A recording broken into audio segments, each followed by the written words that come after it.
তিস্তার পানি কখনো হুহু করে বাড়ছে, আবার কখনো নেমে যাচ্ছে। এই উঠা নামার খেলায় চরম দুর্ভোগে নদী পাড়ের লাখো মানুষ। এদিকে বিভিন্ন জেলা থেকে বন্যার পানি নামতে শুরু করেছে, ভেসে উঠছে ক্ষতচিহ্ন। টানা বৃষ্টি আর ঢলে ব্যাপক ক্ষতি হয়েছে ফসল, মাছের ঘেরের, ভেঙেছে অনেক সড়কও। দুর্যোগ ব্যবস্থাপনা ও ত্রাণ মন্ত্রী জানিয়েছেন, ক্ষতিগ্রস্তদের সহায়তায় সর্বোচ্চ গুরুত্ব দেওয়া হচ্ছে। তিস্তার পানি ওঠানামার খেলায় লালমনিরহাটে দুর্ভোগে নদী পারে লাখো মানুষ। তিস্তার পানি বাড়লে চরম কষ্টে দিন কাটে হাজারো মানুষের। আবার পানি কমতে শুরু করলে দেখা দেয় ভাঙন। বছরের পর বছর তিস্তার এমন আচরণে নিঃস্ব বহু পরিবার। রাস্তাঘাট, স্কুল, মাদ্রাসা সব বিচ্ছিন্ন হয়ে গেছে।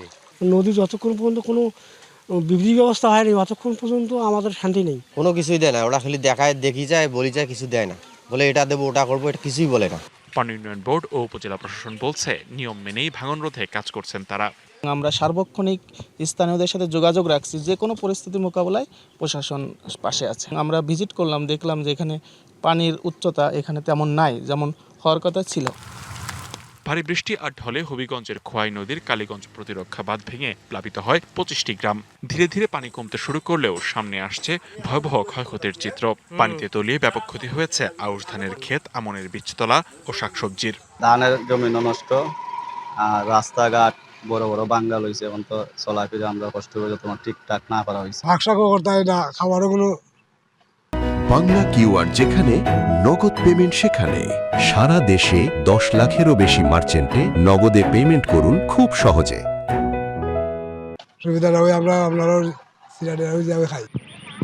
সাতক্ষীরায় দেখা দিয়েছে জলাবদ্ধতা। টানা বৃষ্টিতে ক্ষতি হয়েছে 6000 হেক্টর জমির আউশ ধানের, ভেসে গেছে 127টি মৎস্যঘের। জলাবদ্ধতার কবলে পড়ে 63টি প্রাথমিক বিদ্যালয়। আমরা এই স্কুলে যেতে পড়ে যাচ্ছি, আবার বাড়ি গিয়ে সেই খাতা বই তাই ভিজে গেছে, সব আবার কিনে তারপর আবার যেতে হচ্ছে। এদিকে সচিবালয়ে এক সংবাদ সম্মেলনে দুর্যোগ ব্যবস্থাপনা ও ত্রাণ মন্ত্রী বলেন, সরকার ক্ষতিগ্রস্তদের সহায়তা ও জরুরি মানবিক চাহিদা মেটানোকে সর্বোচ্চ অগ্রাধিকার দিচ্ছে। বন্যার পানি ধীরে ধীরে নেমে যাচ্ছে, অ্যাসেসমেন্টটা এখনো পূর্ণাঙ্গভাবে আমরা তৈরি করতে পারি নাই।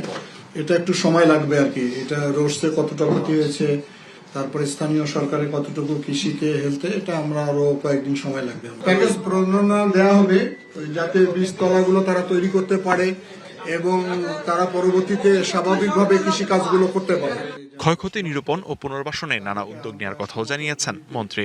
তাদের আবাসস্থল করে দিয়ে তাদের উদ্বুদ্ধ করে এখানে নিয়ে আসা যাতে মৃত্যুর সংখ্যাটা কমে যায়। লিখনকান্তি ভৌমিক, ডিবিসি নিউজ ডেস্ক।